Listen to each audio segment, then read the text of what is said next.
Microphone always works better when you unmute yourself. Welcome to the stream, everybody. I'm Ian Douglas. I'm the author of Tech Interview Guide, and tonight I've got a cool friend here with us, Lee Gonzalez from Guild Education. What's up, Lee? Thanks for hanging out with us tonight. Yeah, you were unmuted. Say hi to the folks. Hey, everybody. Hey, everybody. Cool. So we got a couple folks in chat. Welcome. Welcome to our latest follower. Hasu 312. I don't know. Looks like we got Jen Develops in chat. Welcome back, Jen. Good to have you as always.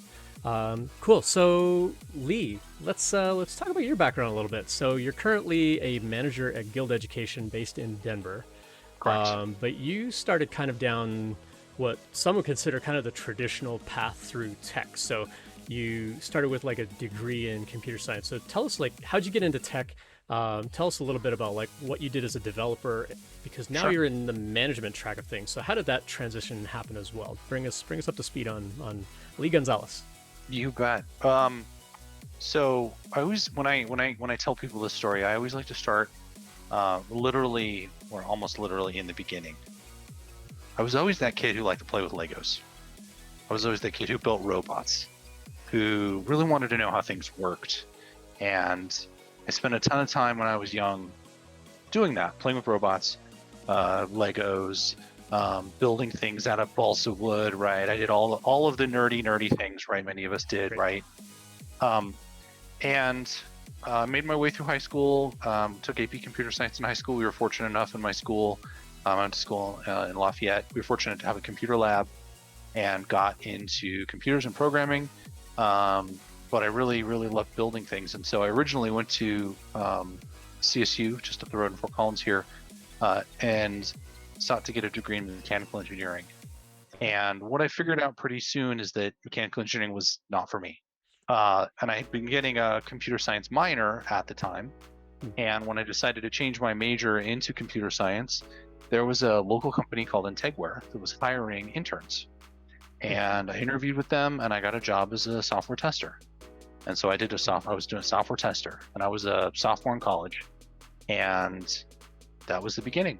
And so I was a software tester and a systems administrator and a consultant and an engineer. And I learned engineering at the knee of the proverbial old school engineers, right? These were people who wrote HPUX, who created some of the very early, really amazing pieces of software that really helped HP become HP. That's cool. And from there, my career kind of just moved forward, and I spent a ton of time as a consultant, an architect, an engineer, and lo and behold, eventually I found my way as an architect around 2006 out at a company called Vonage. Vonage is a telephony company. They do a bunch of different things. There you go. They started out as Grand Central and then got bought by Vonage, or they just turned into Vonage, or something along those lines? No, I don't know that evolution, but they had a lot of customers. So I started there as a architect, and then funny story, working with I came in, had a team that I was working with, really thinking about how they were going to scale their processing systems. And then the whole team got basically hired onto Wall Street. And I had a lot of team lead experience and a lot of leadership and management experience, and I tend to spike pretty high on EQ and working with people. And so my manager at the time, he was the director there of engineering, he was like, hey, can you help us hire a team here? And I had done plenty of interviewing and hiring sort of as a team lead, and I started down that path, and I enjoyed it, and I was really good at it.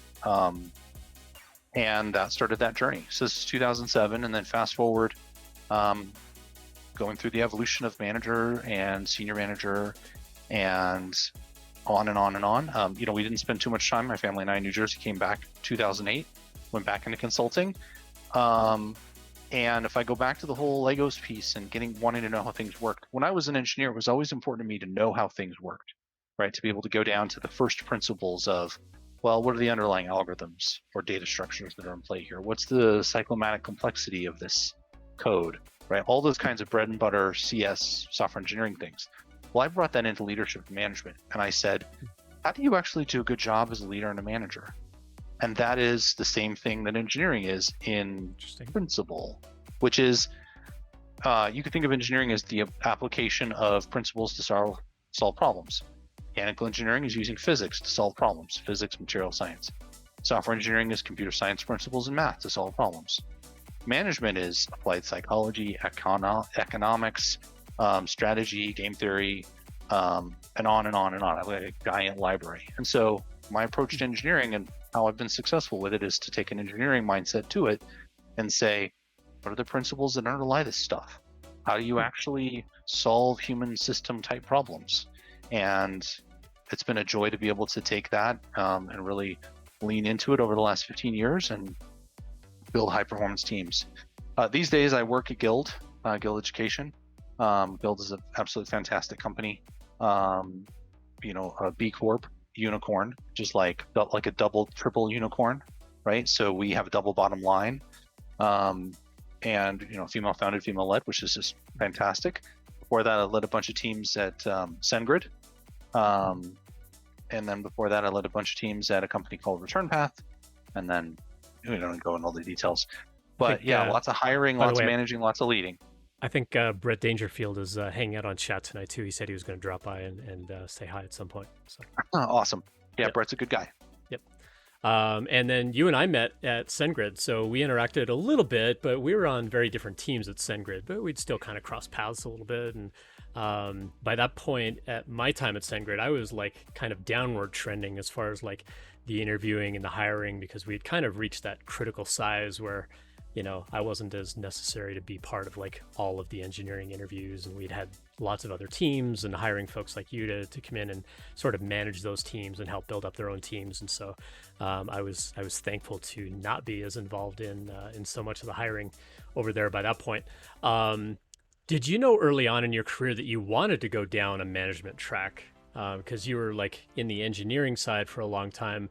And we talked about this a little bit on a previous stream about how there's a very definitive mindset shift when you get into that management track where you're no longer the individual contributor. And so where you find the joy in your work changes, and you have to find the joy in the contributions of others and in their success. And you find joy in them succeeding versus the joy in what you consider your own involvement in something succeeding.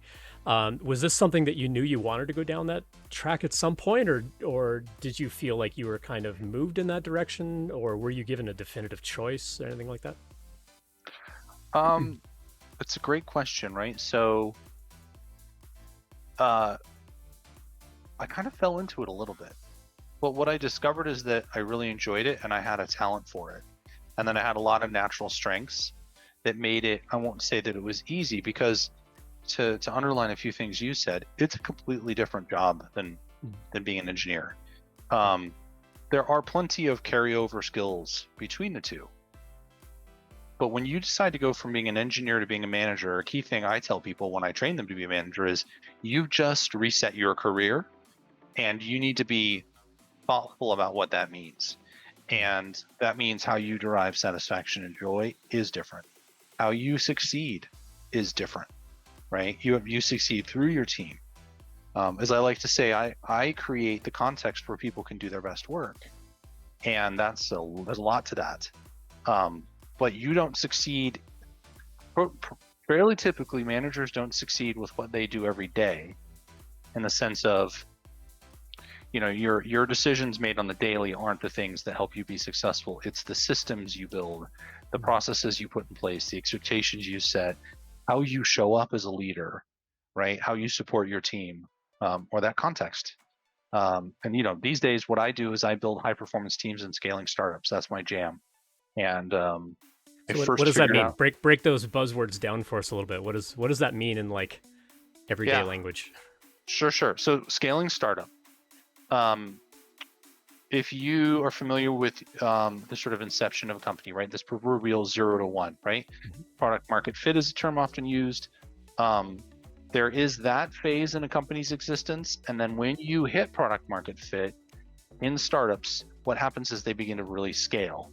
And if they have good product market fit, especially if they're a SaaS business, which is my preference, they really begin to rapidly grow. And then they'll go through this period where they'll hit a J-hook. and they'll start to get growth exponentially because they'll be seeing 40, 50, 60% year over year growth. That sweet spot is what I like.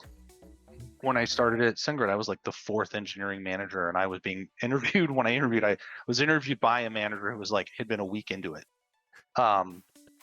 And that's what I like, because I like building processes. I like the phase of, we have to make it all work, and we have to figure out how we scale from 1 to 1,000. And that's what we're doing at Guild right now, right? We have served 50,000 students, but our appetite and vision is hundreds of thousands, if not millions. And that journey is going to be so much fun. So that's scaling startups. I said high performance teams, right? High performance teams are high morale teams, which is sort of almost like a chicken and the egg problem, but that would be teams that have a lot of psychological safety. They have that context where they can do their best work. They know what their mission is. They have a lot of cohesion. They have the right size of mission. There's a lot of things you can go into that. That's what I like to do, and that's what I've been doing for the last 10 years or so. Yeah, is building teams in those spaces, and it's just so much fun. Great. Did that answer your question? Yeah, absolutely. Yeah, thank you. And I always kind of like share on the stream a lot. Like, I've done thousands of interviews and lots of mock interviews and looked at tons of resumes. You've actually been down that side of things much, much more than I have. So part of why I wanted to have you on the stream specifically is to hear kind of your perspectives on things. Because again, the stream's not just, here's Ian and his perspective on all things. Sure. I like having people on the stream like yourself who you come from different sort of walk of life, different kind of background, different kinds of jobs than I've had. We did intersect for a little while. But just to hear kind of your thoughts on things. And Lee actually shared a list of topics on LinkedIn that I'd love to dive into, but for those on chat, please drop questions and stuff along the way. So we've got a very small agenda of like 5 or 6 points that we want to kind of talk through for the next 45 minutes or so. But we absolutely want this to be interactive. So if you've got questions for Lee, please drop those in chat. Lee's also in chat, and so he'll interact a little bit kind of as we go. And because this is all about interview prep, and my Sunday stream tends to be about like, let's get you ready for the job hunt for this week. I think the first point that you brought on here, I think is going to be a good one to sort of talk about, like, what does great versus good preparation look like? Like, we tell people, like, you should absolutely research the company. You should know before going in, like, what kinds of questions you want to ask, while you're in that interview stage. Like, what are some sort of standout stories for you, Lee, around like people that walked in like completely unprepared, they had no idea what they were walking into, versus someone who was like super prepared and you're like, this person's amazing. What sets those different kinds of people apart? And you don't have to share like tons of detail, but like can you share like maybe a story of each that sort of stands out to you?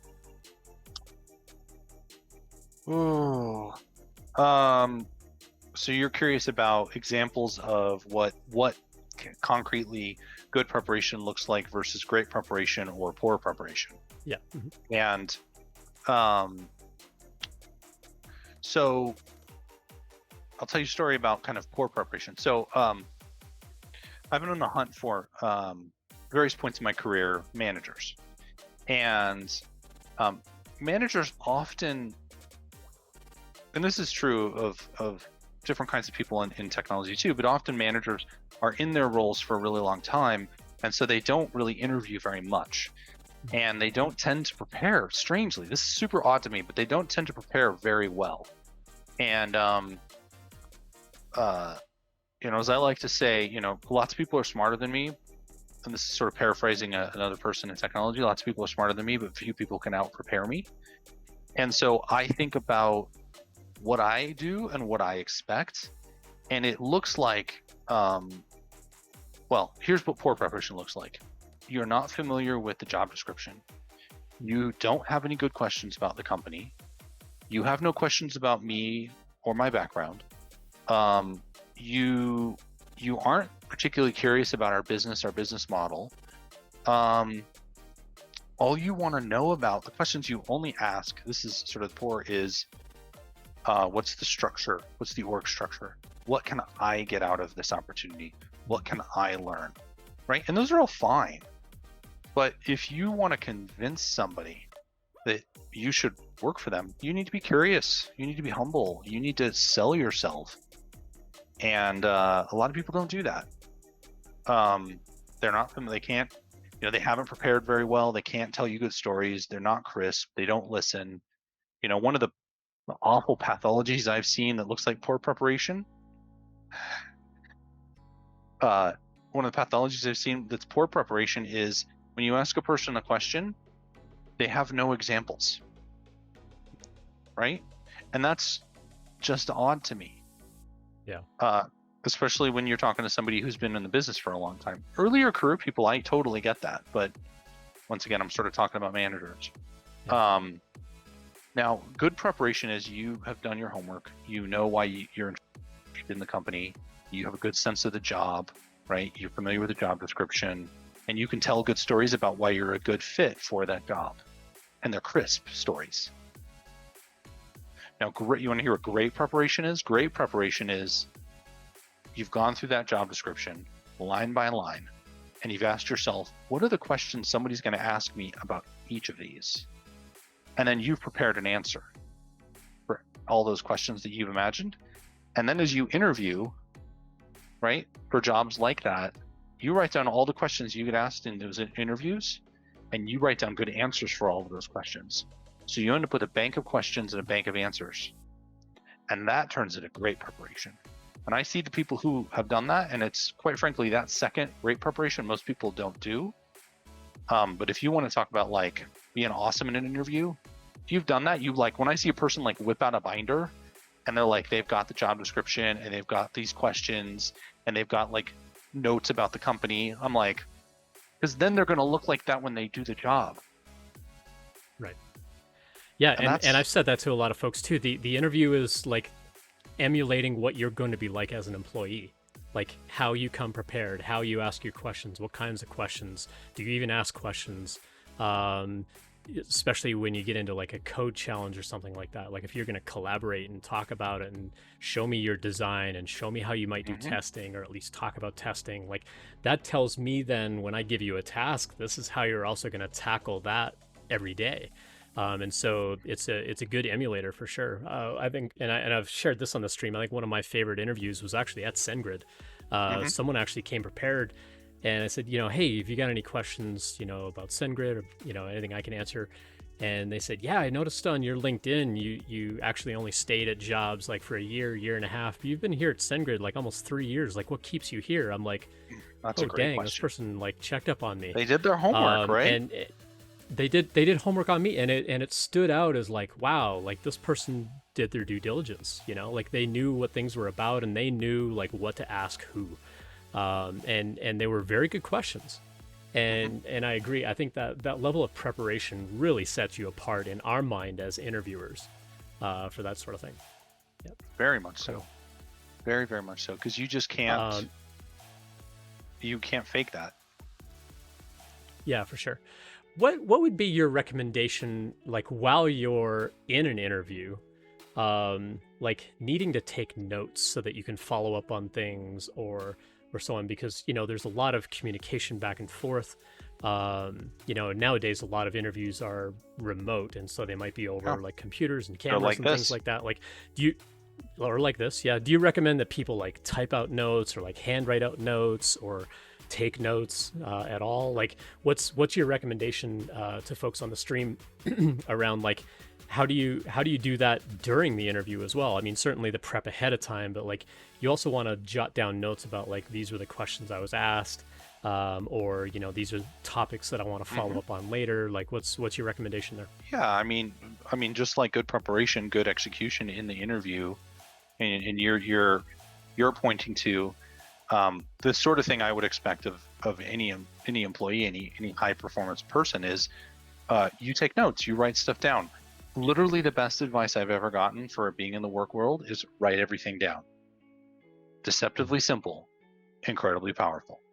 And write it down. And you're not like, you don't need to be in a rush, because it's better to answer the question correctly Because there's lots of people who they'll hear the question and then they'll answer the variant of the question that's easy for them to answer, but not what you're trying to understand, right? And so positive, really effective behavior in an interview is you write the question down, you think about what the interviewer wants to know, right? Which is the other key thing to great preparation is get inside the head of the interviewer.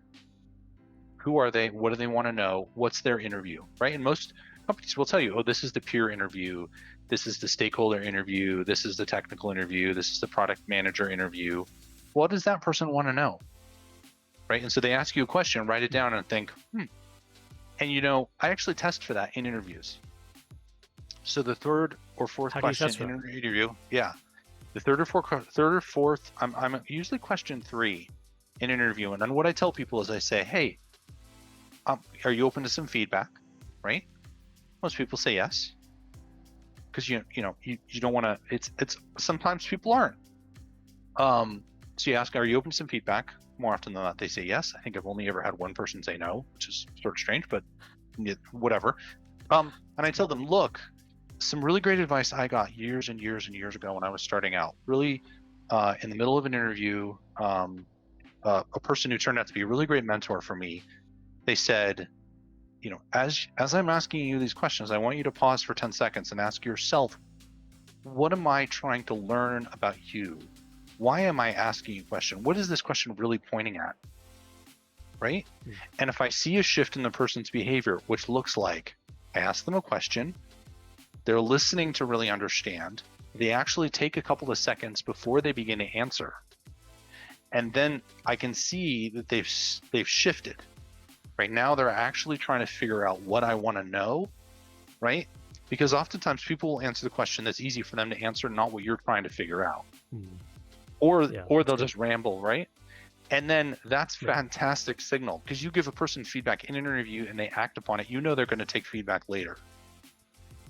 And then you have a higher likelihood you're actually going to learn what you need to learn in the interview if they actually begin to do that. The follow-up is 3 or 4 questions down the line. After you ask a question, they give you the answer. You ask them, why do you think I asked you that question? Right? And then what sort of feedback have you had from asking them that? I think it's like 50-50. People take it or they don't. People change behavior or they don't. People have really appreciated it. Like I've had people say, I really appreciate you telling me that. That's actually really great advice. I feel a lot more comfortable, right? I mean, the other thing is in the beginning of the interview, I always like to tell people, look, there are no wild animals in the room. Nothing bad is going to happen with this interview. Like, we're just here to get to know each other. This is a collegial conversation between professionals trying to figure out, do I want to work with you? Do you want to work with me? Do you want to come and work at this company? Do I want you to come and work at this company? Like, the stakes aren't super high, right? Let's have a conversation.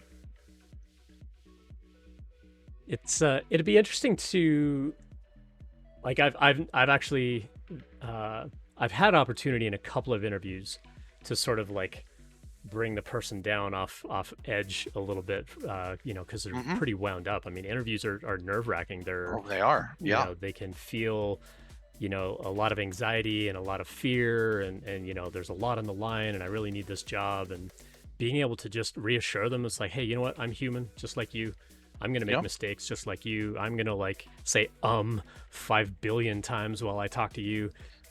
It's part of who I am. I'm human. You're human. We're just a couple of humans, hanging out.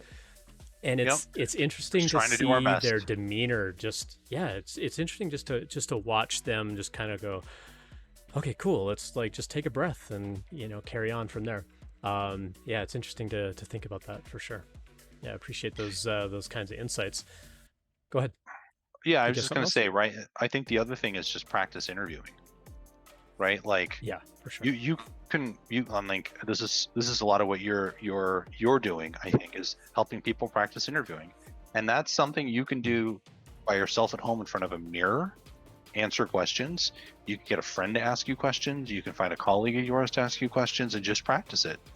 The other thing is just simply go on interviews for jobs. This is kind of shitty, candidly. go on interviews for jobs that you're like, I don't know that I want that job, but I want to practice. Burners. Right?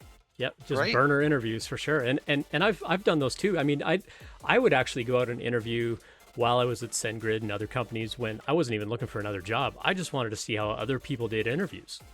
Sure. But it Yeah. also taught me a lot about me of like, oh shoot, I totally forgot about solid principles, or I totally forgot about that design pattern. It's like, Yeah. oh wow, Yeah. I like completely flubbed those things up. And so now I need to give grace to people when I ask them a question and they mess up too. Like you can learn a lot about Absolutely. yourself just by going on interviews.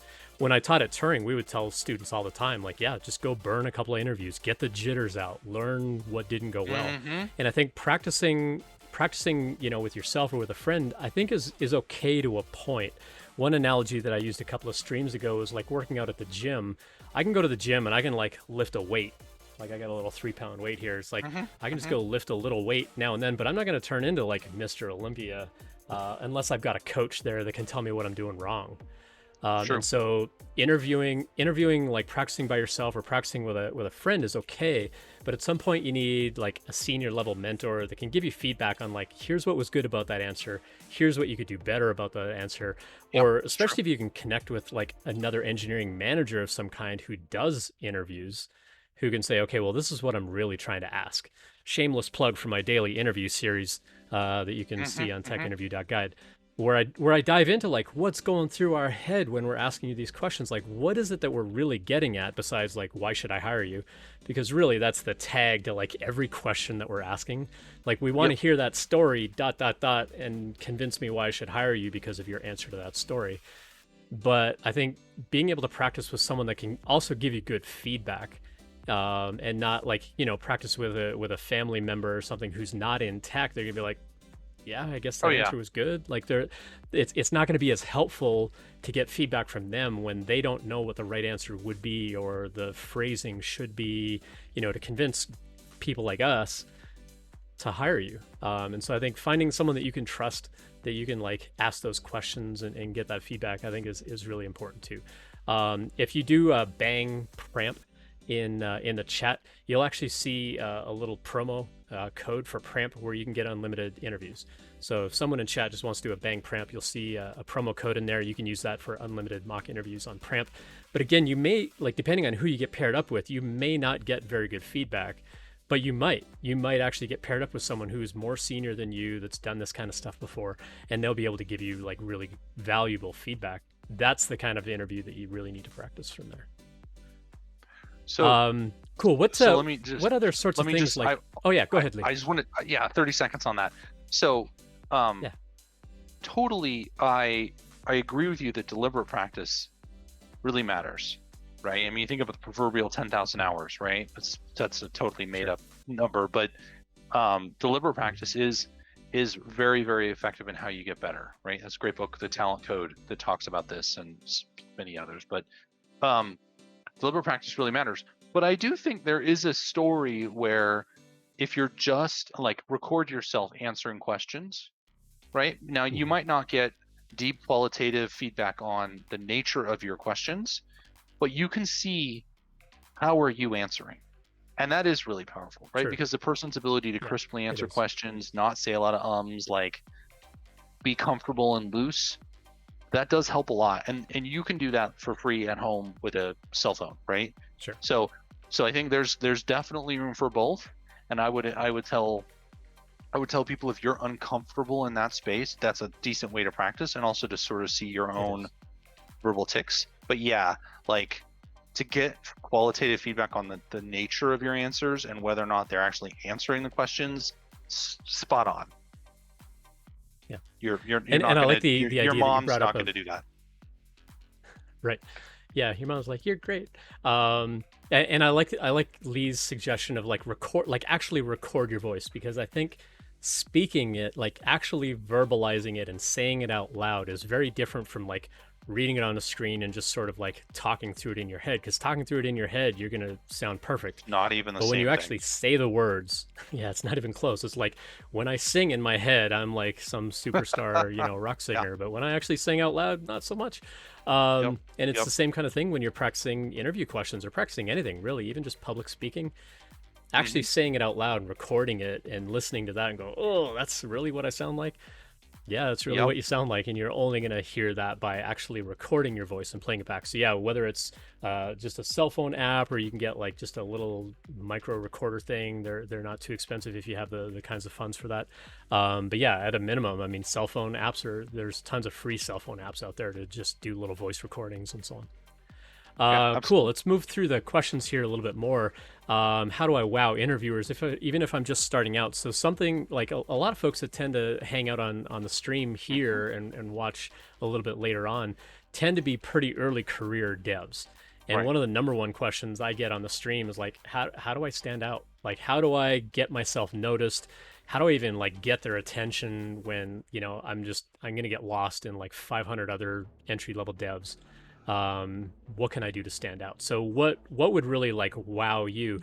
We talked on the stream a little bit earlier, like when you apply for that job, it goes through HR, and we talked with Aaron and Spencer about like what happens on the HR side of things, and now what happens on the engineering manager side of things. Like, so by the time, Lee, you get a stack of resumes, it's already gone through like a little bit of screening. What sort of process do you go through then to screen of that list of resumes? Like, would you get like 10, 20, 50 resumes that you then screen, or like what's that process look like for you? And what stands out about people Yeah. that you're like, I definitely want to call them? So I think resumes, like I care, like I think a resume, and I myself, I don't know if everybody else does this, but I like to read like a resume that's got a little bit of a kind of a little paragraph at the top that gives me a little bit of information about what the person is, who they are, what they're seeking, a little bit of their background. I think that's really powerful. Love to see, echoes or a bit of that in like a cover letter. I actually read all the cover letters too, because that gives the person the opportunity to sort of say, why do they want this job, right? What is interesting about the company? And you can definitely tell when a person put some effort into it versus they didn't. So I think that's sort of the first pass, but then it's really just kind of getting into a person's background. When you look at a resume for a person, let's say their early career, right? I look for things like, do they have any open source contributions that they've done? Do they have a portfolio of work? Can I go look at their code on GitHub? Did they, when they say they were in school, did they do any internships? Like those are typically super powerful. Or if you're in a coding boot camp and maybe this is your second career, I look at what they've done before and I ask myself, how is this applicable to what we do now? What skills may be transitively applicable to the job they're getting into now? I also look for people who are kind of wild cards. I like that kind of X factor a fair bit. Okay. Like some of my favorite people that I've worked with are like, oh, this is their second career and they managed a restaurant, right? Or they managed a movie theater, right? So they have people skills, right? That they have some emotional intelligence if they've done that kind of work. They have good communication skills, customer service skills. Some of my absolute favorite backgrounds are people. This is more true with Guild lately because we have a lot of folks who fit this profile. Former teachers, right? Like that's an amazing background to go into this field. But really, it's cover letter, it's background, it's do you have a portfolio I can look at? Do you have a little blurb at the top of your resume that captures my attention? Can I really get a feel for what you could do just by looking at your resume? And of course, is it neat? Is it tidy? Is everything spelled correctly? Right? Like, don't mess up the details. Like, that's not a good sign. Those are probably the big things that stand out, but I can pretty quickly scan through a resume and sort of say, this person, I want to talk to them versus I don't. Yep. And some of it's just feel at this point. Yeah. And we're going to jump into a resume review in a little bit. So we'll actually get to see Lee like look at a resume and sort of tell us what stands out and so on. Cool. The next question was, how do I avoid the common mistakes people make? Like, I guess that would kind of break into like, what are the common mistakes that people make? And then secondarily, how do I avoid those mistakes? So what sort of stands out to you of like, this is something you should never do, or this is sort of things to watch out for? The number one thing I think I see people mess up in an interview, and I have interviewed hundreds of people, is they don't answer the question. They simply just don't answer the question you asked. Right? That is the number one mistake people make. You ask them a question, tell me about a time when you solved an important analytical problem with data. Well, if they don't tell you a story about an analytical problem they solved with data, which happens strangely more often than you would think, then, when I'm grading that, I'm like, they didn't answer the question, right? And they answered a different question that they wanted to tell you about. But I want to know how you would do that.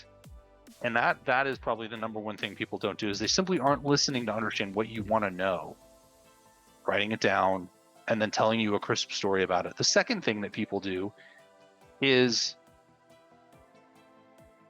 they have not prepared answers to questions that they will commonly encounter, so they are doing it cold for the first time. And so they ramble, right? And what you want to do in an interview is you want the interviewer to ask you more questions, right? So you want to answer the question crisply, and then you want to have given them enough information that they're going to want to pull more information from you. Right. Those probably are the two biggest ones. How would you advise people, like, if they don't have an answer for something? We've at Turing, for example, we would tell students, like, if you don't have an answer, like, be upfront and say, I don't know, but here's like something that's maybe tangentially related or something like that. But like, how would you recommend somebody answer a question if they don't have an answer, or they don't have an experience, specific around, how to use data to analyze a problem? If they don't have a good answer for that, do you just say, like, I don't have an example, or would you have them start with that and then explain something else that was like maybe kind of similar? Like, what would you advise, especially for an entry-level dev? Totally. So I think the as you're saying, what I would advise people say is be honest. Absolutely. Right? Because anybody in an interview, if you are dancing around answering a question and you're clearly trying really, really hard to answer something, answer a question that you don't have a good answer to, just tell the interviewer, I'm not sure. I don't have a good answer. I haven't experienced that before. And then follow by saying, but what I think you're trying to learn about me is the following. Is that right? Right? And then if you can identify what you think they want to know, right? Like, oh, I think you're trying to understand my analytical ability, or I think you're trying to understand my grit or determination, or my ability to solve complex problems, right? So if you said, I think what you want to know is this, I could tell you a story about that. I don't think it's exactly what you're looking for, but how would that work? Right? Because that's a conversation we're having. Like, then that's a conversation, as opposed to, no, I don't know. I don't have that. Right. Now, it takes a lot of self-awareness when you don't have an answer like that, to say, I don't have an answer, but let me think about what you want to know. How about this? That's self-awareness and self-confidence that's hard. But at the very least, just don't, if you don't know the answer, say, I don't have a good answer for you. Yeah. I always appreciate when someone that I've asked a question of starts by saying, I don't know, but. I've certainly been through my share of interviews where they ramble on and on and on, and you can tell they're just beating around the bush before they say, but I don't really know. It's like, yeah, I got that in about 3 seconds with your answer. Just tell me you don't know and we can move on, or like, something. I really appreciate Cool Pool Party mentioned in chat. Like, just be honest and be curious. Those are definitely good things to stand out, especially for entry-level devs. Those will definitely help out for how to convince them, like, they should hire you, or they should at least give you a shot at an interview. And Jen Develops brings up an excellent point. Like, people underestimate the power of silence. Like, it's okay to take a minute. You don't have to fill silence with words. Oh yeah. Because that's where we get into the filler words, like, while you're trying to think of an actual answer. Like, just say, I just want to take a moment and just kind of think about, this is what you're asking, like, this is what you want to know. Okay, I just want to take a second and think of like a good example. Lee, and you've mentioned the and word you can ask crisp a those, couple of times. Is and you, that yeah, an and you can, anagram of some kind? no, no, just a brief No. answer. Okay. Yep, nope, Okay. just All crisp right. brief I was answer. just curious. Yeah. Nope, All right. nope.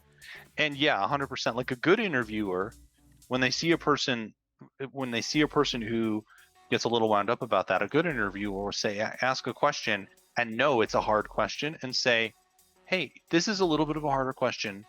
Feel free to take your time to think of a good answer. We've got plenty of time, Right.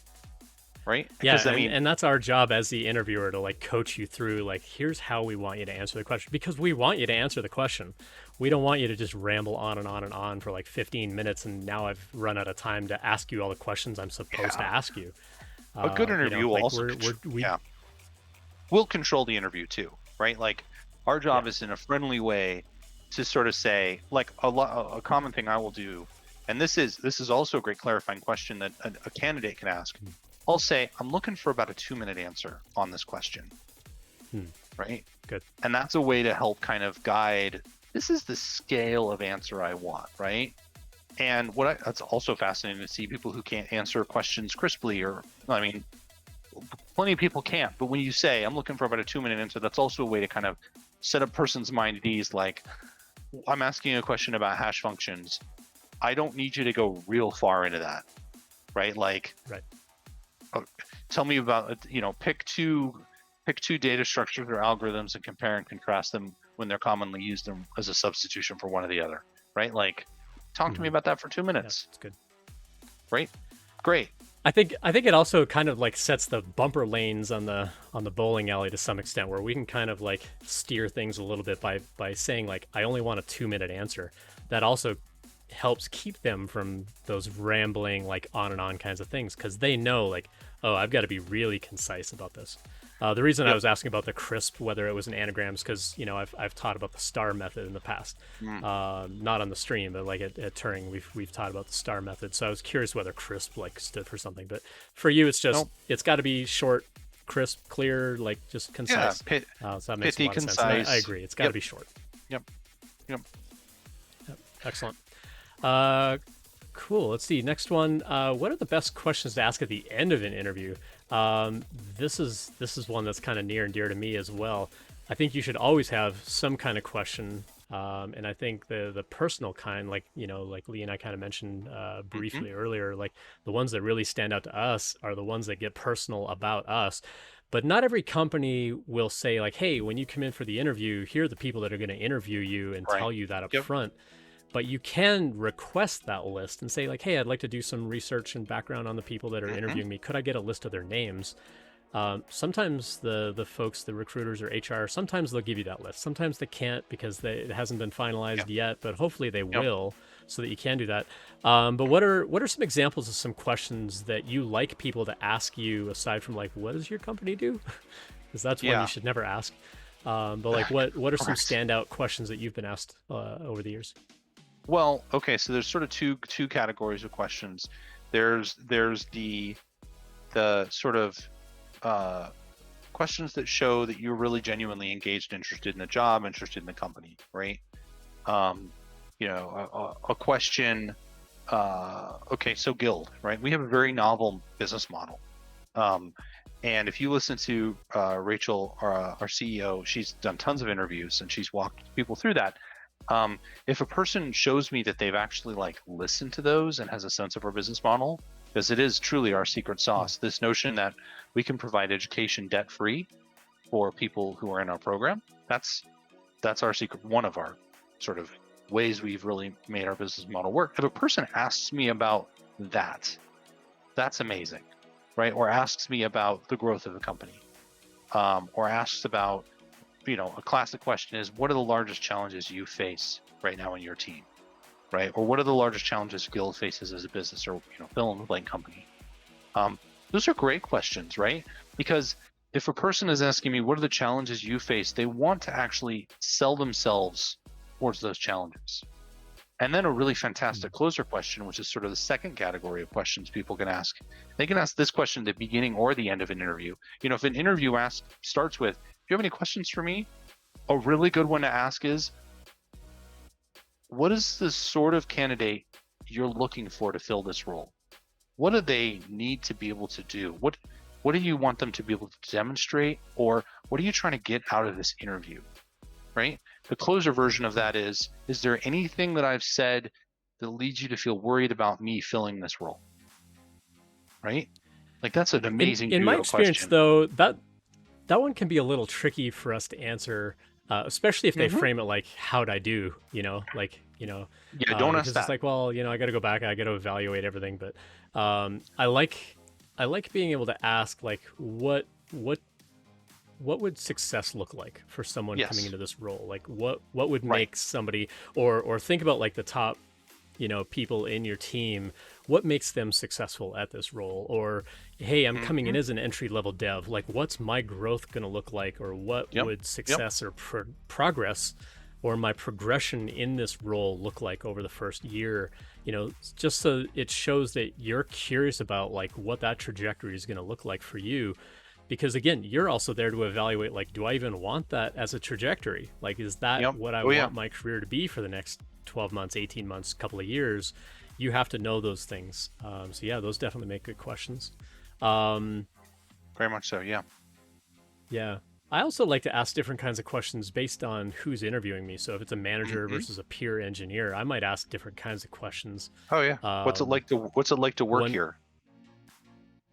Yeah, I mean, hopefully, I mean, if you've had opportunity to do like networking and outreach, hopefully you've already had a bit of conversation with someone in the company about that, or talk about like that with like a recruiter or HR type person. Like, what's the day to day sort of culture like? Hopefully, you've gotten a Sure. little bit of a hint of that. But once you're actually in the interview with people with that are actually like working on those projects and working on those stories and things, you can get like more accurate information for sure from those Mm-hmm. folks. Mm-hmm. Yeah, those are great.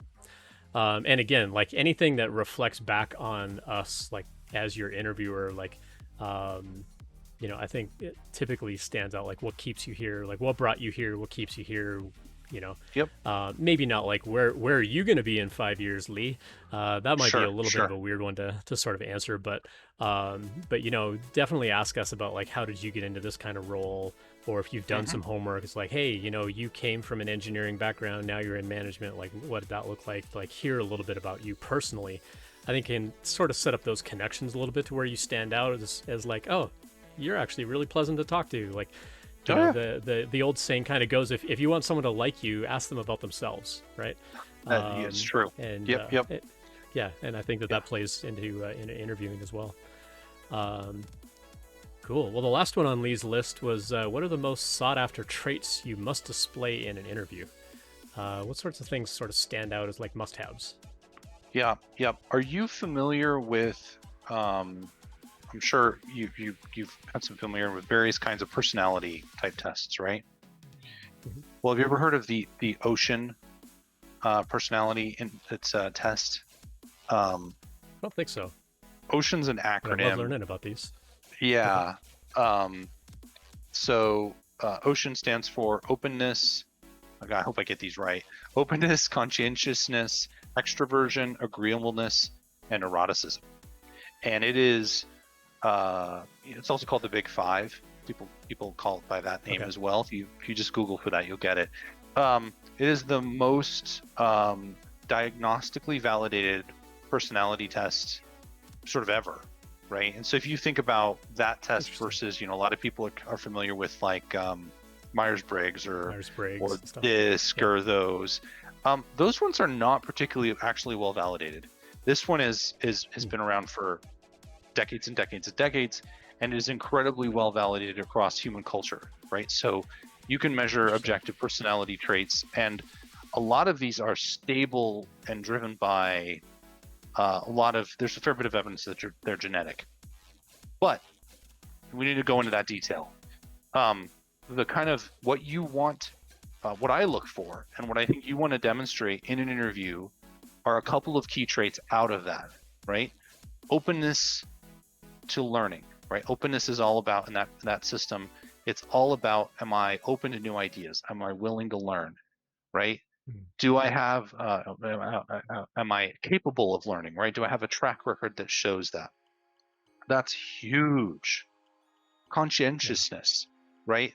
Conscientiousness is like grit, drive, determination, responsibility, integrity, all those things that make people a joy to work with, right? Like, are you the sort of person who will keep their commitments, right? Consciousness is all about that.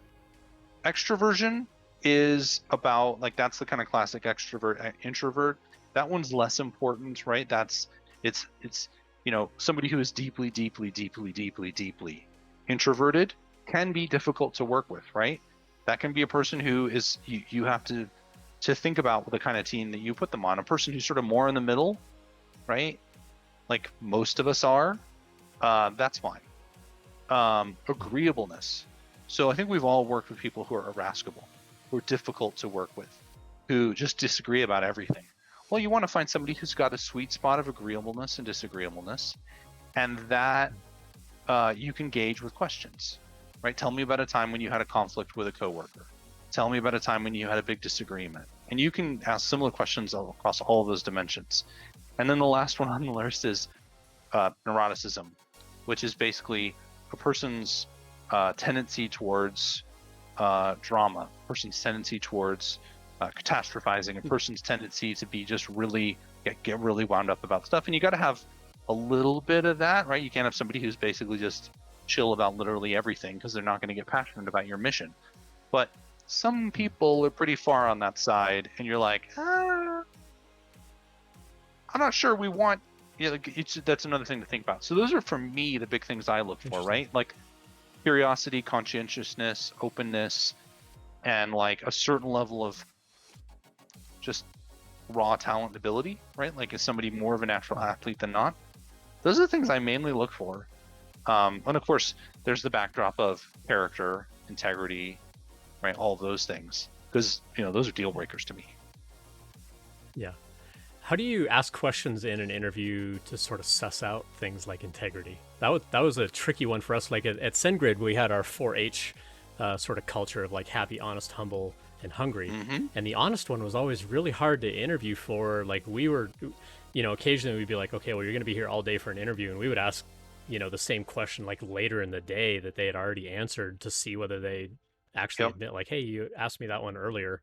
But like, how do you sort of get at integrity? Like that's a hard one because now you're getting into like deep personality. Like what's the saying? Integrity is like who you are when no one's looking, right? Yeah. How do you gauge that in an interview? What does that look like? It's a great question, and it's certainly not easy to do that. I mean, there's the classic questions. Tell me about a time when you made a really big mistake at work. Or tell me, you can frame it, or tell me about a time when you made a really big mistake and what did you learn, right? Or another way I ask this question would be when you want to learn about people's strengths or weaknesses, right? You can say, hey, Ian, so if we were to go ask your coworkers and colleagues, right? If we were to ask them to finish this question or finish this sentence, Ian is great except for, right? Ooh, well, ouch. Right? Because then that forces the person to actually have some self-awareness, think about the other points of view of other people, and the quality of their answer can tell you a fair bit. That's not so much on the integrity side, but there's a little bit of edges to that. I think my favorite question, and I reserve this for managers or leaders, is tell me about a time when you had to make an ethical decision when the right answer was not immediately apparent.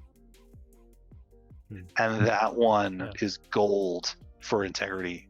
Yeah. Going back to the first one, I've heard that one framed as like one of those impossible questions of like, what would your coworkers say about you that you think isn't true?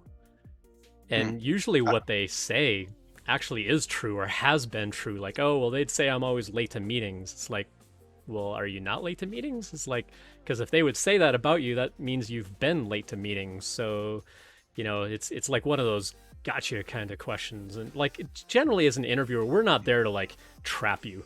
We genuinely want to like hear things about you. We're not there to like be jerks and whatever.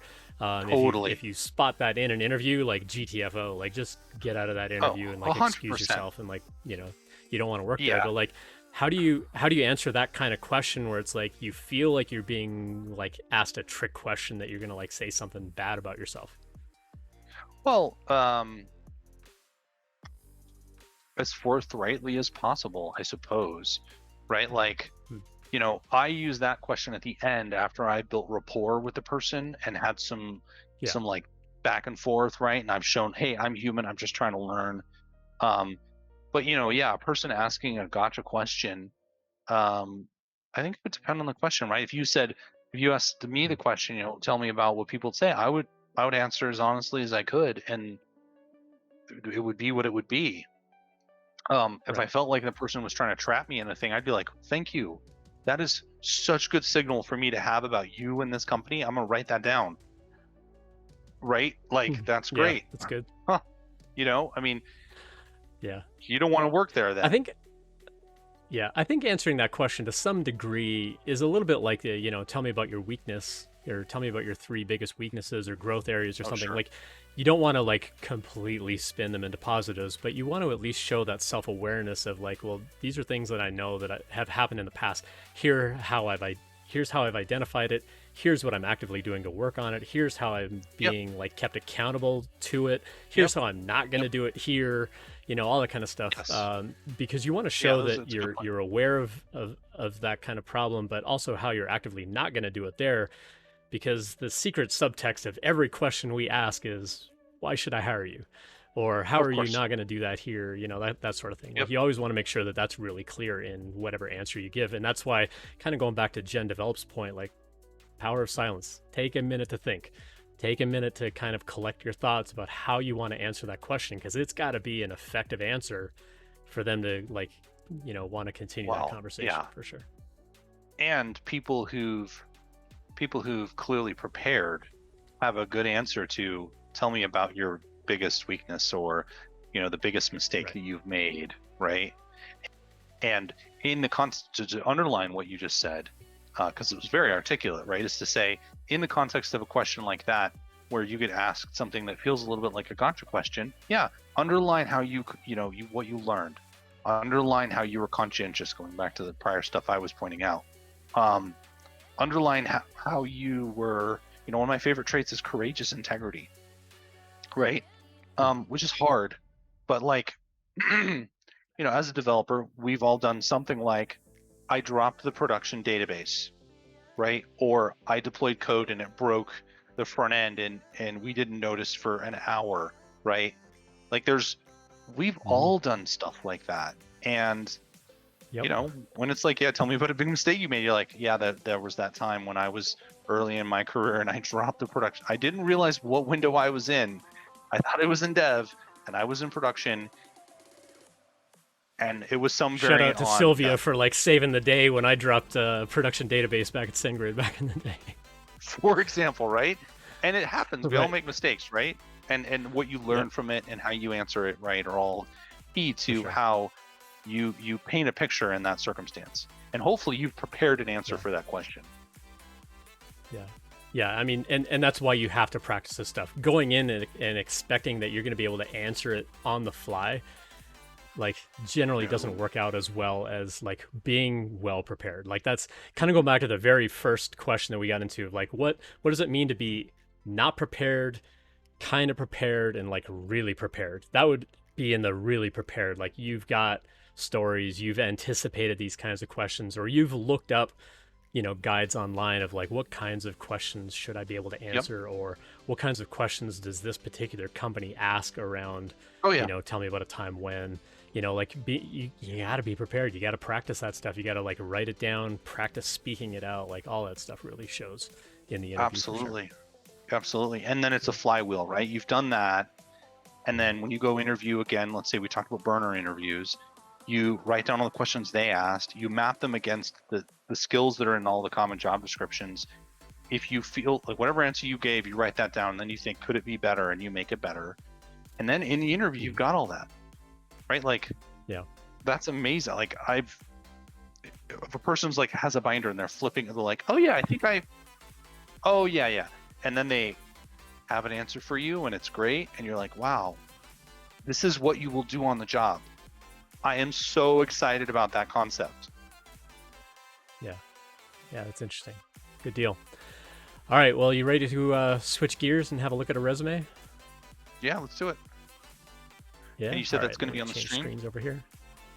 Yeah, it'll be on the stream. So Twitch TV, Ian Douglas 736. Yep. And we just change screens over here. You should see it pop up. So where in the world is Carmen San Diego? Appreciate the anonymized resume. We're going to take a look through this, and I will absolutely zoom in kind of as we go. But this is what we're going to take a look at here. I wish the PDF view on Chrome would allow me to get rid of that sidebar. I like to always kind of start like zooming way out on the resume to kind of get a feel for sort of like use of space on the page. Do you actually see it showing up on the stream yet? I am not seeing it. Ian Douglas 736, right? There we go. I'm seeing it now. Yep. It was like a bunch of ads or something. All right, cool. Yeah, it's got to play a silly like 30-second ad. If you maximize the screen, you'll actually see it much bigger. Unfortunately, this is about as big as I can make it on the stream right now. So, like I said, the first thing I like to do is kind of zoom out, kind of get a sense of like, you know, how they use the space on the page. Now, this particular resume is it's got like the thinner column on the right, and so the first thing that I'll jump in on here, and then I'd love to get your thoughts on the resume overall, Lee. I've heard anecdotally that a lot of applicant tracking systems give a lot of precedent to a right column, and so that's where you want most of your content. That if you've got the thinner column over on the right side, that it may actually not find keywords as well. It may not work as appropriately. You may want to consider moving that column over to the left side of the page.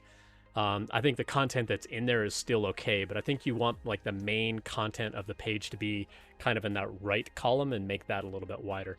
It tends to be the more common kind of layout if you're going for the double column layout. That would just be like my first impression there. Lee, any thoughts on that kind of layout? I'm not familiar with necessarily the specifics of the systems that would absorb this stuff. But what I agree with you. I think, humans read left to right. And so I would put the most important information on the left and at the top, right? And that's why it's nice to have kind of, who they are, some information about what, them, like a couple of sentences, almost like I like a mission statement. Like, here's what I'm about. And then just to sort of feedback real time, right? I like this notion about languages, development environments, technical stuff, right? That's helpful to sort of do that very quick initial pass to sort of say, does this person have the basic skills that I would need or think about? One of the sort of coolest resumes I've seen before is somebody actually had this sort of table of skills, and they weren't quite, it wasn't quite as verbose as this, which no big deal, but they'd actually had some sort of way that they were grading their ability in each one. So they could sort of say, I've got, I'm proficient in this thing, and I'm really good with this. And they actually had kind of like a little graph next to each one, and that was pretty cool. So you could sort of say, okay, how good are they? That was handy. Yep. I like this one. I like non-technical, right? I like that. A lot of those, candidly though, are all things that are kind of like table stakes, right? So it's like, yeah, cool, but everybody should be doing that. I would hope you're professional. I mean, if you're building your resume, like, applying for a job, I hope that you'd come in on a professional level. Lee, I need to just refresh your window real quick because you're kind of frozen here. So give me 1 second. Maybe mute your audio for a moment. So let me just refresh that real quick so folks can see you. Hopefully that'll come back through. That did not come back through. So give me a sec here to like reload that. Let me go back over here. Actually, it looks like it may have frozen on the other interface that you and I are using, Lee, but pull it back in here. There we go, I think. Yeah, my video is moving here. Yep. Just want to make sure that you're still showing up on. Yep. Okay, yeah, so your audio's coming through again, so we're good to go. Yeah, so I like those columns too. I think some of the things in the non-technical sort of column maybe don't quite fit. And also the languages, you start getting into like platforms at that point. Like, you've got this big operating systems header right in between, and it kind of loses itself in that column. I might put a tiny bit of white space in between like C# and operating systems, just because if they miss operating systems as a kind of a header, like maybe throw a bold tag on those headers or something just to stand out a little bit more than just the all caps, especially when like technologies we use can sometimes get lots of extra capitalization. I think that could be important. And then going into like what Lee was saying, like finer detail, let me zoom in here a little bit more on this. TypeScript has capital S, GitHub has a capital H. Like just looking for little things like that can sort of stand out. You did it on JavaScript, but not on TypeScript. And so you do need to be a little bit careful on that. I would probably put a space around this plus sign on the HTML and CSS, but I mean, that's getting kind of nitpicky. But again, sometimes people can't articulate like why something doesn't look good on a resume, and they're just like, nah, something's off. And they, maybe I'll call later, and you end up on that maybe pile. You never want that to happen. So, as much as possible, you want to like try to spot those things as early as possible. Definitely. But yeah, I like seeing things like lifelong learner, but as a developer, I would hope you're organized. I would hope that you're adaptable. I think those are maybe traits you don't have to tell me on a resume. I think those would be like cover letter, definitely bring up during the interview, but do we need to see that on a resume? I don't know. I'm a little like, I could go either way on that one, I think. I mean, I might put that in the head. Like I and this is not everybody does this, but like a sentence or two at the top, you could cover that, but it could be a lot of things that were like implied. Right. And would you put that kind of thing in like the about me section? Like this person wrote this big about me. Like would you put some of those keywords maybe in the about me or something like that to where they would stand out a little bit more for that? I would, and I would probably put it at the very top. This is the very first thing that I'm going to read, right? Because it's a hook, right? This is like marketing copy, right? It's the very first thing that I'm going to read, or the hiring manager or recruiter is going to read, and that's like, if there's a thing you're going to spend the most time on in the resume, it's the very first thing a person's going to read, and I would have that on the right side at the top, and you want it to be the sort of thing where you read it and go, oh yeah, I got to keep looking at this. And yeah, it's definitely the hook to get you in. And I think you've got enough space on the page. Like there's this big like gap down here at the bottom. I think you could like pull all that stuff down on the page a little bit. Maybe put that about me like right under your name. Me personally, I like to see these skills like right up top, because if I'm looking for a developer, I need to see in a hurry, like, do they even have the skills I'm looking for? How have they used those skills that I'm looking for? Otherwise, like if I got to hunt through that whole page, I'm more likely to pass on the resume myself. But I think if you could kind of like summarize that about me, like if you're going to put it like under your name, under here, for example, in between your name and the skills, don't give me more than like 2 or 3 lines of text. Otherwise, I'm not going to read the whole thing. Like having a big wall of text on there is not going to get read. A couple of sentences. Yeah. Right? Like the about me right there, that's probably fine, and that would fit just at the top, right underneath the person's name. Contact information, fitting that in. All the education, I put that at the bottom. Oh, man, that's what I'm used to is the education. All resumes I ever look at, the education is at the bottom. So, I'm like name, contact information in the top left, the about me right next to the contact information. The skills probably a little more crisp than that. Right, like I look at operating systems and I'm like, okay, that could be like 1 line. Right? It could be. I mean, now people, I think at this point, like I mean, if you've used Windows, Linux, and Mac, do you even need to list them? I mean, you could just say like, I use all major OSs, like, I mean, unless you're getting into like the micro operating systems, like you can code on all the things. If you do all 3 of the big 3, I would say take them off completely. Like you develop on all the platforms. Right.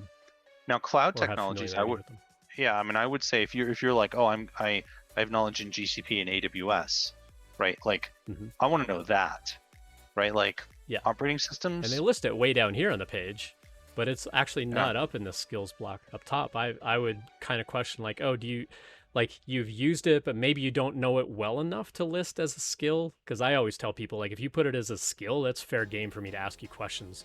But if you 100%. just Yep. use it on a project, then it's like, okay, well, maybe you're not like as in depth about it, but it's it's still something you could speak to, but maybe not like really in depth. Yep. Yep. Yep. And the capitalization, as you were pointing out, I'm noticing that now. Yeah, like however the people who run the project write it, write it like that. Yeah. Cool. Um, All right. So let's let's see. take a look at some of the experience that they list here. So like the first one, data visualization consultant. What sort of stands out to you about like? Um, well, it looks like all these were like Acme IO. So let's presume that these were like the same company. Um, what do you think about sort of how they've bullet pointed these things out and list the tech stacks that they've used and so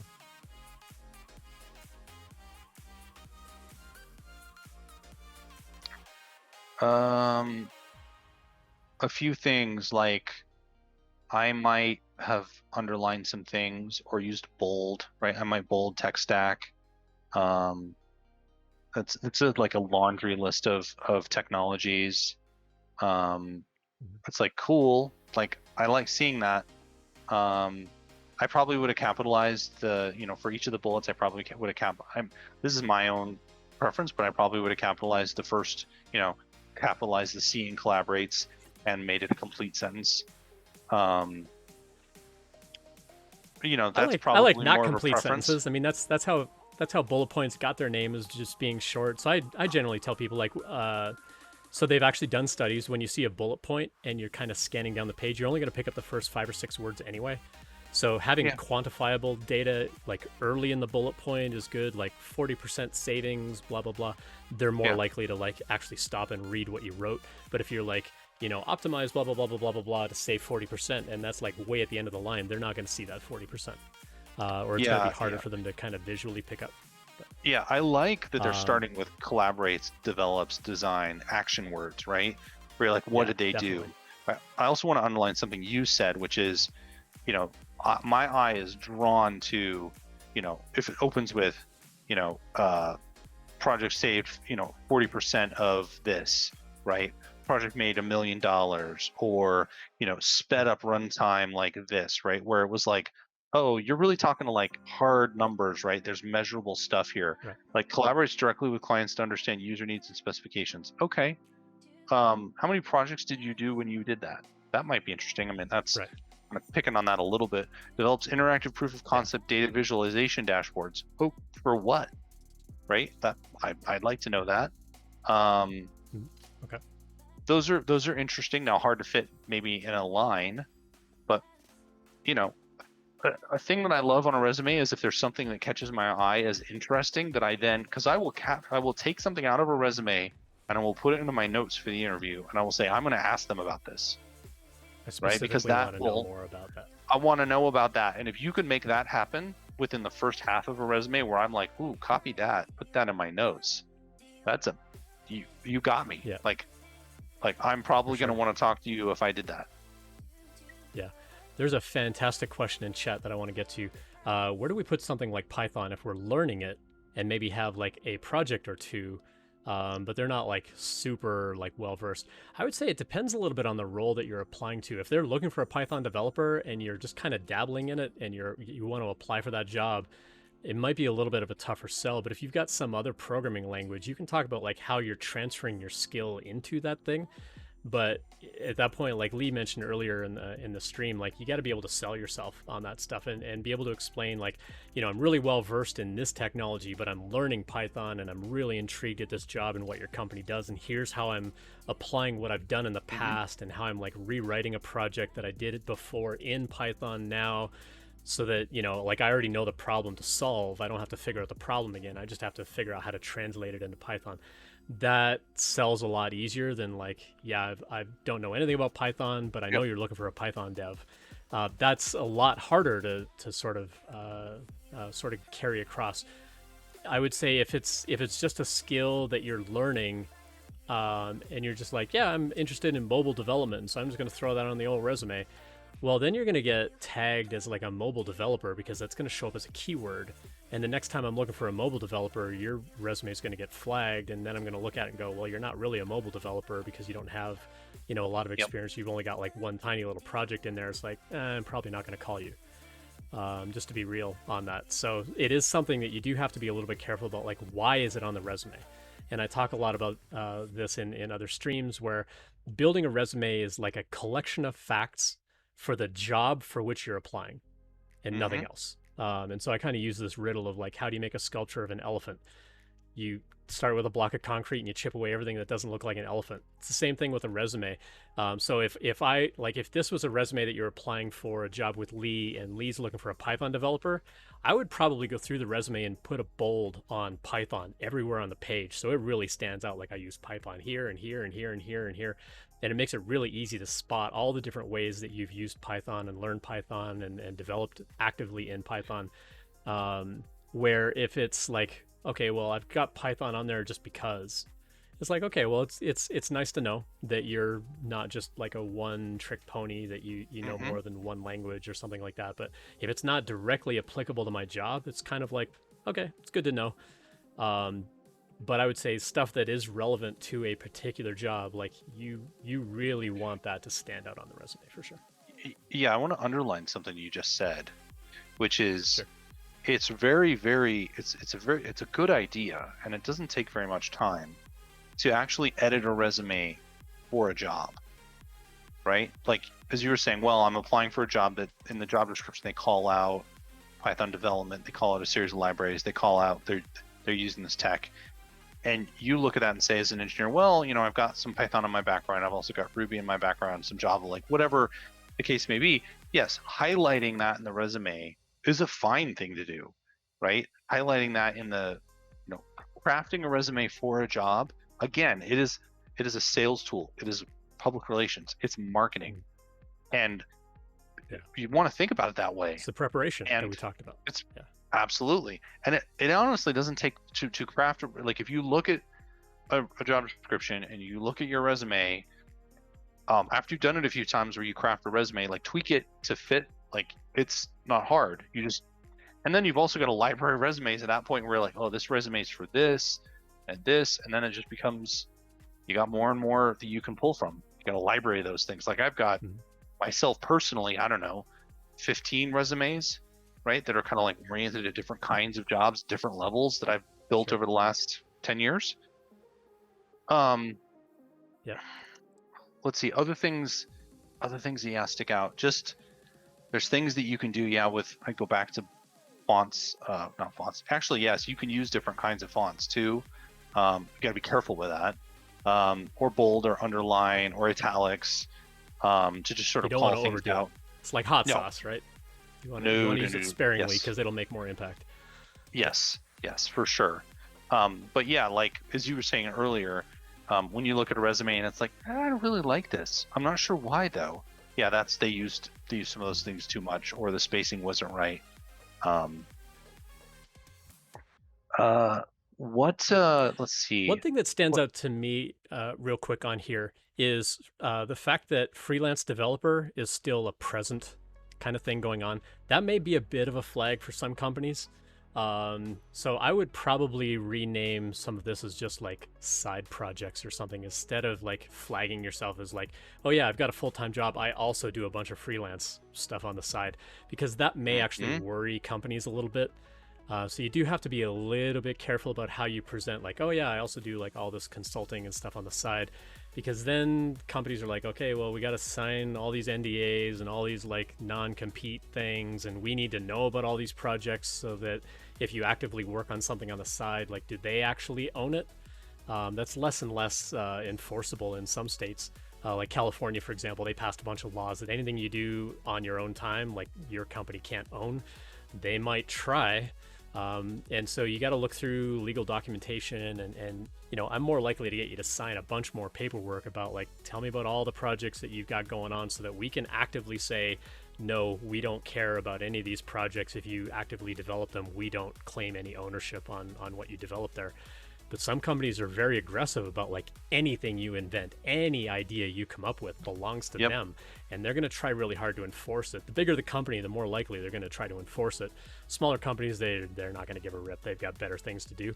But it is something to be really careful about. The company that I work at right now, Stream, we had a developer who, you know, they're like, we're going to work remote and whatever, and then they quit their job because they're like, oh yeah, my freelance gig ended up paying me to, you know, or made me an offer. It's like, we didn't even know you were freelancing, you know, and it kind of struck us sideways a little bit of like, we weren't, like, you didn't tell us you were freelancing, you didn't tell us that this stuff was going on. Like, you're supposed to be giving us 100% of your 9 to 5, and you're like freelancing on the side so much that they made you an offer for a job. Like, how much of your day were you actually giving to us when you're working remote? And that's a hard thing to try to kind of gauge as a manager too, especially with remote opportunities and so on. And so I would be a little bit careful, like promoting yourself as a freelancer. Just something to kind of keep in mind there. Any thoughts on that, Lee? I mean, that's a really sharp kind of double-edged sword, right? Like showing that you have drive and initiative and you're entrepreneurial.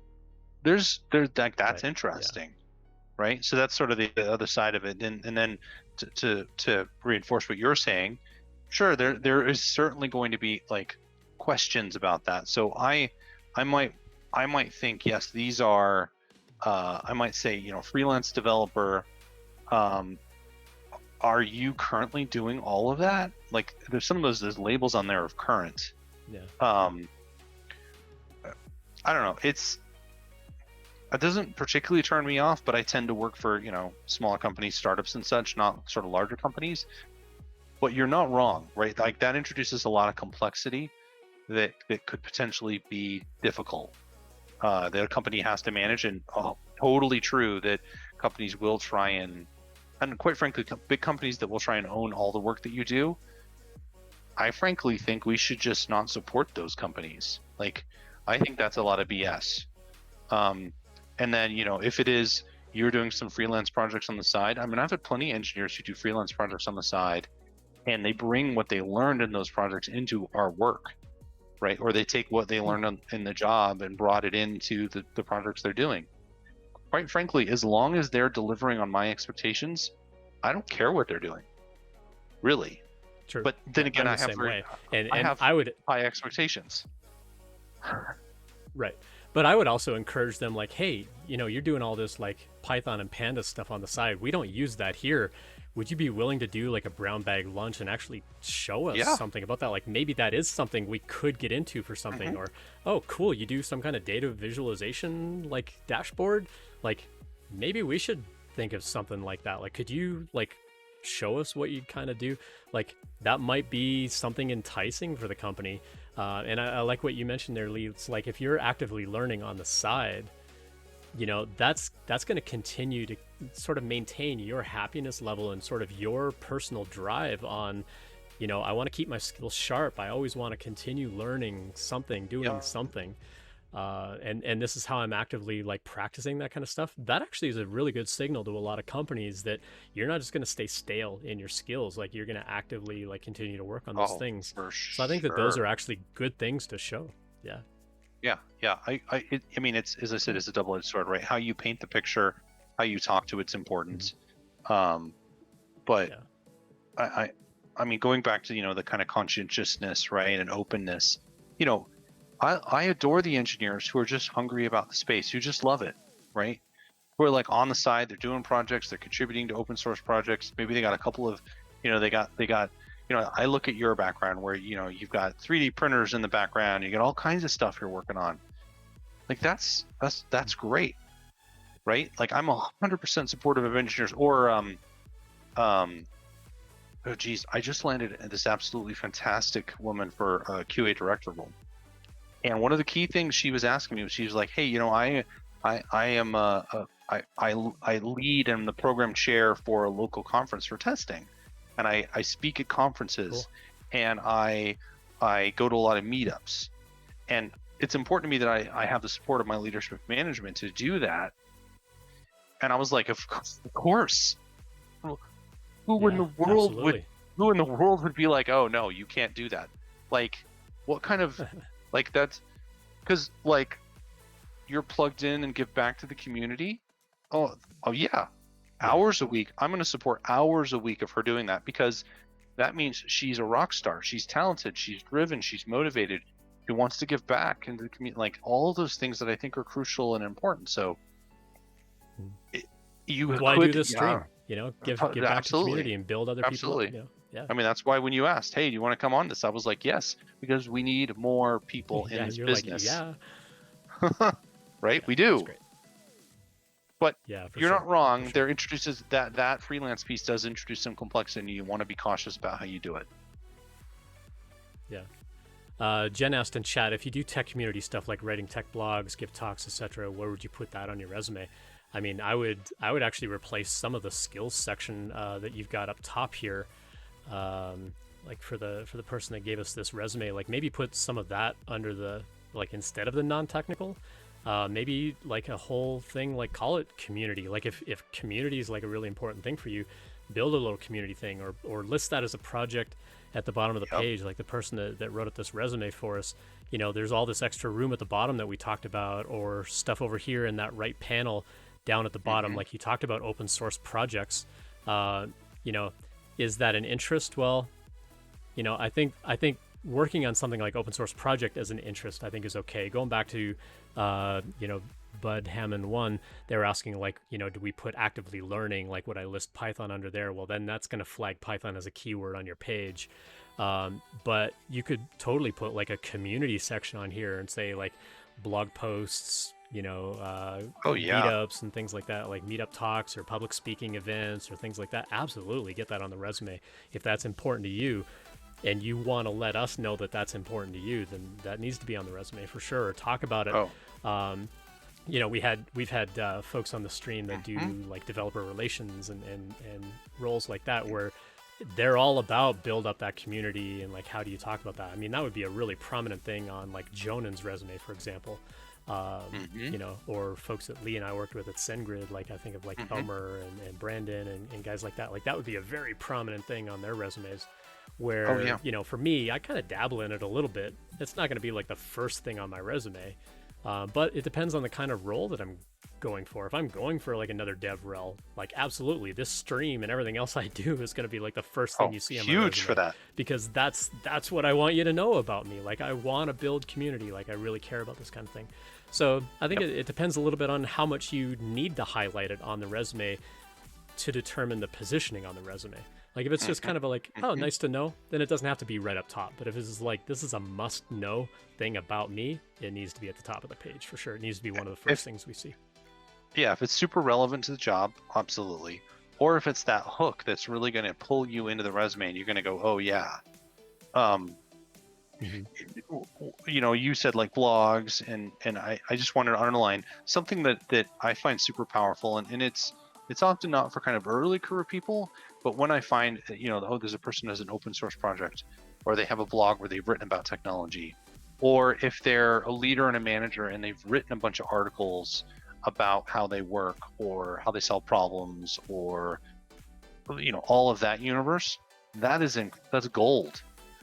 I mean, it's Yeah. I myself have written a bunch of stuff on Medium that when I'm looking for gigs, I can like when I'm talking to a recruiter and I'm like, hey, here's a bunch of stuff about me that I've written. That's phenomenally powerful. And I mean, I think that you could be doing that even early career. You could be writing about, here are my adventures in learning these skills. Absolutely. I will Here's go my read experience with blank. Yeah. Yeah. Absolutely. Yeah. Super powerful. Yep. And I tell people like earlier in their career too, like go to meetups and give talks about like, here's my experience with React. It doesn't have to be, here's how to do this thing in React, because then you're going to get 1,000 opinions as to why you're wrong. Sure. But if you say, I was learning React, this is what I've learned about React, no one can argue with experience, because you're giving it from a place of like, here's what I learned about blah. It doesn't have to be like, this is the only way I'm telling you to do it. But if you give a talk like, here's how to use this API, you're going to get told why you're wrong, or here's here's how to write this block of code in JavaScript. You're going to get told why you're wrong, but it's like, here's what I learned about developing C# on, you know, the Linux subsystem in Windows. It's like, awesome. Tell me about that. I want to learn more about that too. Like, you know, people are going to like really dial in. Those make really great meetup talks. They make really good conference talks of just here's my experience with a thing, or here's what I learned while here's how going we on did this discovery, that kind of thing. Yeah. Oh yeah. Yep. And you know, put the caveat right at the top, like, I know this isn't the only way to do it, but here's how we did it, and this is what we learned along the way. Those make the best talks ever. If you're early in your career, get to a meetup and just talk about, like, here's how I'm learning Python. So Bud Hammond 1, you want to learn Python, you want to get into the Python community, go find a Python meetup in your area and just give a talk on, like, here's how I'm learning Python. Here are like a couple of things that I've learned that I'm like super passionate about, and you're going to get surrounded by people high-fiving you later, you know, maybe virtually if you're doing it remote, but like, they love those kinds of talks because it, you know, you're coming in as a beginner. Everybody loves beginners coming into the technology that they care deeply about. They're going to welcome you with open arms. Like, they're absolutely and they'll want to help you. You know, help you out. Exactly. Yeah, for sure. And if the very last slide is like, by the way, I'm looking for a job, right? You're going to get all kinds of people helping you get plugged in on that kind of stuff. That is very, so very yeah, give a talk true. as a beginner. Like, that's one of my top things. Like, get your name out there of like, I'm not an expert. I'm learning this. Here's how I'm learning it. This is what I've learned. They're gonna surround you and like help you out and coach you, and you'll get people asking if they can mentor you instead of you having to chase them down and say, can you help me out with this? They're gonna come and volunteer their time to you because, you know, that was part of your presentation or something like that. I mean, if you demonstrate, it is you a scary care. idea for sure. Looking at chat. Yeah. It is. Public speaking is, you know, that, I mean, I think people fear public speaking more than death. But you know, it is also a thing that you can level up into, right? You can do it a little bit here and there and build that muscle and realize that it's actually not that scary. And it's incredibly useful. Awesome. Like, I think it really gets cool. scary. Any last thoughts on this resume before we start to wrap up here, Lee? I don't think so. I mean, I guess the last thing I might say just on resumes is another thing that I've done, and I know people who've sort of just create a bunch of different versions, right? Like, just create a bunch of different versions of different resumes and see which ones work, right? Like, we talk about A/B testing. Well, A/B test your resumes. Yeah. Right? Yeah. Try a bunch of different versions. Show them off to people. Do you think this one looks better or this one? Like, use science. Yeah, play with the layouts and so on, and kind of going back to, you know, I got a bunch of stuff written up at techinterview.guide. One of the things that I talk about on the resume is like, make a really long resume with everything on there, every skill, every library, every project, every job you've ever had, like absolutely everything. Give me lots of bullet points about every single job.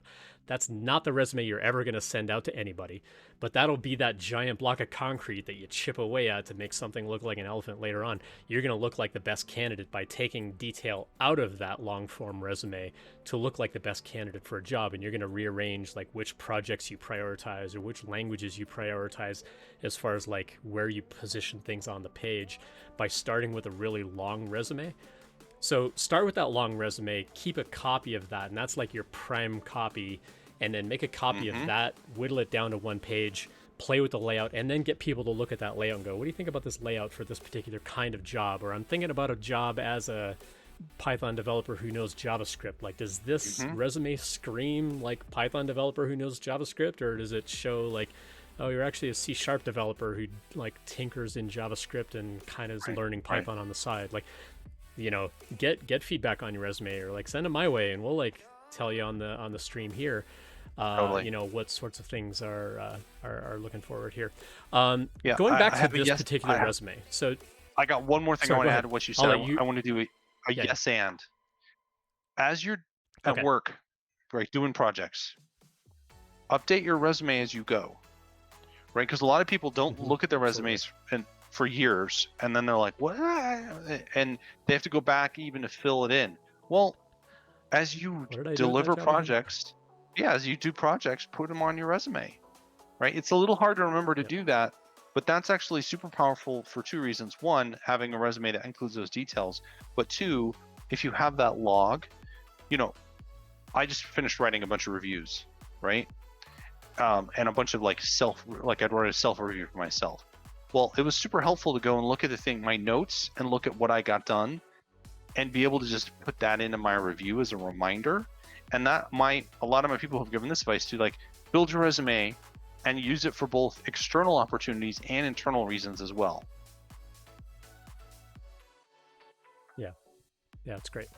A couple of other sites that I would recommend for that. I'm gonna try and paste in chat as I go. I'm only typing one-handed.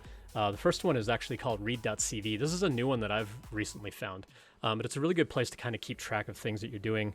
And there's also Polywork. I don't recall if it's .com, but Polywork is also like what are you doing lately? And then you can go back and kind of see the history of things. But yeah, I agree with Lee. Like, keep track of all the things that you're doing while you're doing them. Because then later when you quit that job, or you're getting ready to quit that job, you're like, what have I been doing for the last 3 years that I need to like highlight on the resume? If you got a list of that as you go, it makes it much easier to do later on for sure. Cool. So thinking about this resume, so the resume submission that we got online basically said I'm a primarily a front-end developer. I've been working for 2 years. I work at a small company, and as such, I wear many hats. I've portioned out my current position into 3 sort of roles. I want to get some feedback specifically on how I can make my resume accurately display how quickly I've ramped up skill-wise at a small company and taking on a lot of planning and management types of tasks.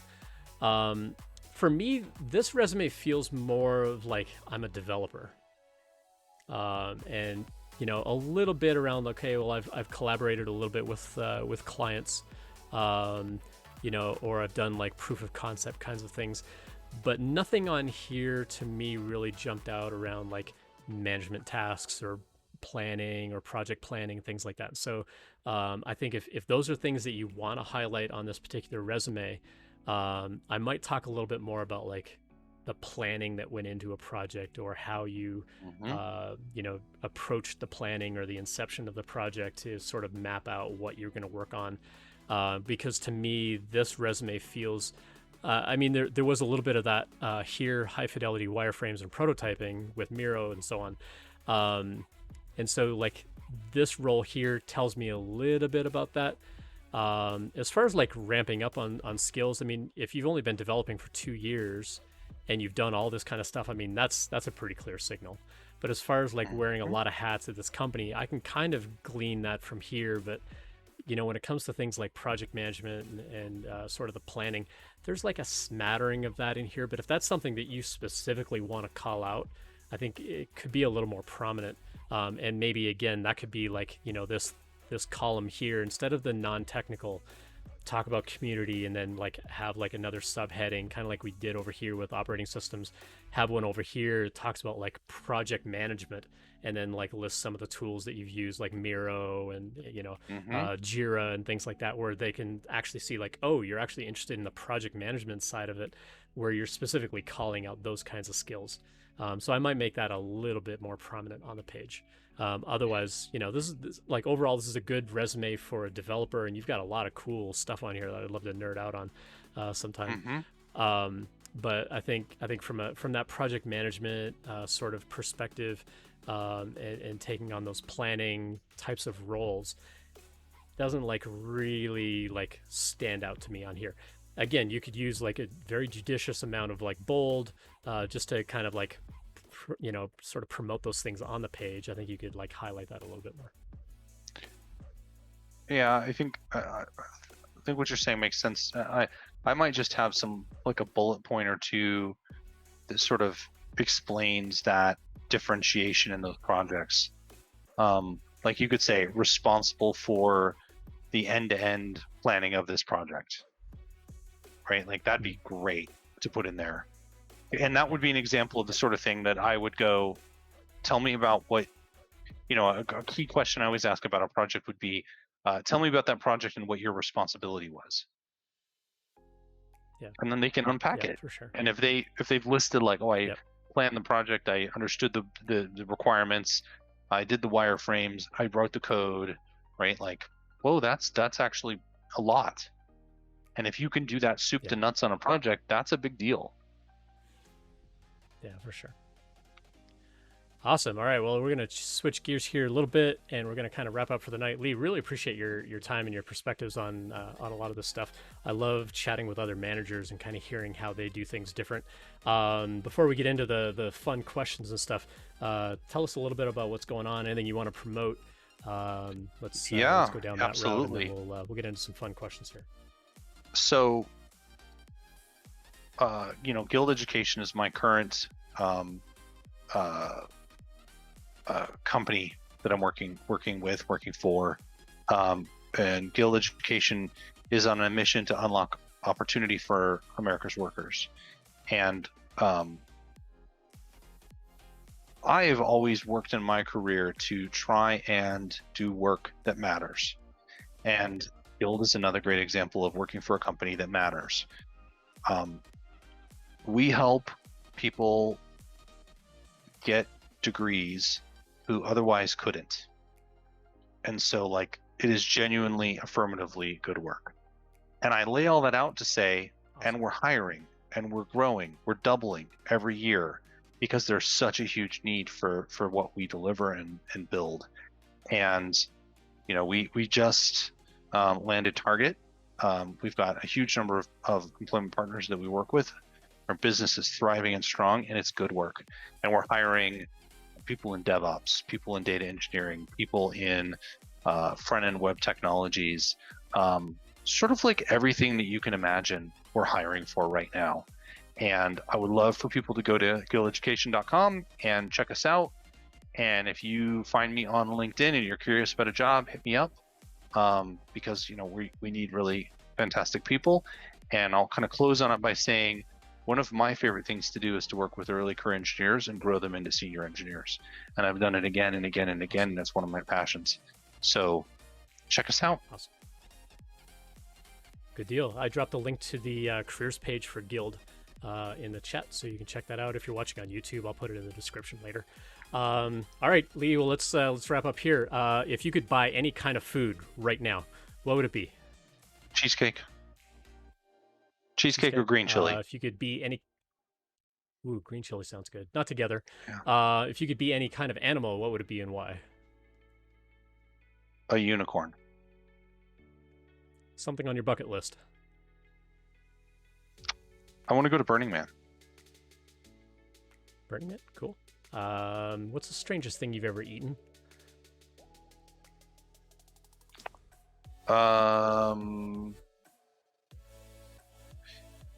It would have to be, we had some really wild food in Thailand, sort of like where you're like, oh, this has eyes, right? That was probably the wildest food. Yeah. It's a whole fish, and it's lives... yeah, keep going. Yeah. If you could trade lives with anyone for a day, who would it be with and why? Trade lives with anybody for a day, who would it be and why?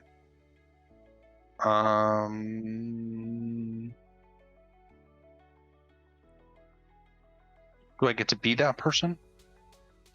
Or is it just you're in their shoes? Well, you get to be them. Sure. We'll say you get to actually be them. I would go... That's an interesting question. My brain is going all over the place with that.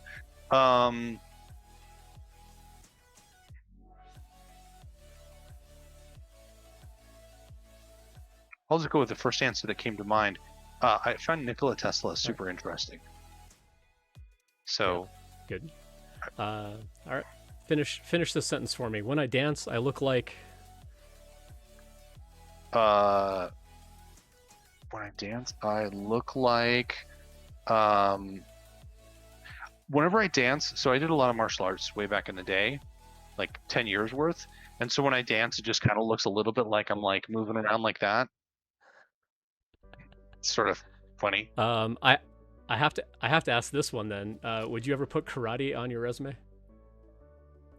Probably it's kind of a running not. Inside joke on the stream. Fair enough. I have talked about some of the martial arts I did in the past, because they've been so formative. Awesome. I got halfway to my black belt in Taekwondo back in the day, and then the school went bankrupt and shut down. But it was a lot of fun. I really enjoyed it. It's a bummer. Mr. Lee, thank you so much for your time. Lee Gonzalez Absolutely. on LinkedIn. Yeah, appreciate your time. Appreciate your perspectives on things. We're all here to learn and grow. You've definitely given us some cool things to think about. Yeah, I think the main takeaways are like, be really prepared. Like, show up to those interviews like really prepared. Think about the kinds of questions that you want to ask. Take time to answer the questions. Make sure you're actually answering the questions. I think those are the main things. Super appreciate you, Lee. It was great working with you back in the day. I'd love to, once all this quarantine it's good to stuff see you, and sir. Delta's like, less of a thing. Maybe we'll grab some food sometime. Yeah, absolutely. Get lunch, get a cup of coffee. You can also find me on medium.com under Lee Gonzalez. Awesome. Well, thanks, Lee. Appreciate your time. Absolutely. Appreciate everyone else hanging out on chat. Thanks for the extra questions, kind of to drive our conversation. Always love that. Everyone's always welcome to drop questions in there. For those that stuck around for the whole stream, appreciate you. Thanks for hanging out, and we'll catch you on Thursday night. Have a good night, everyone. Take care. Good, everybody. Good night.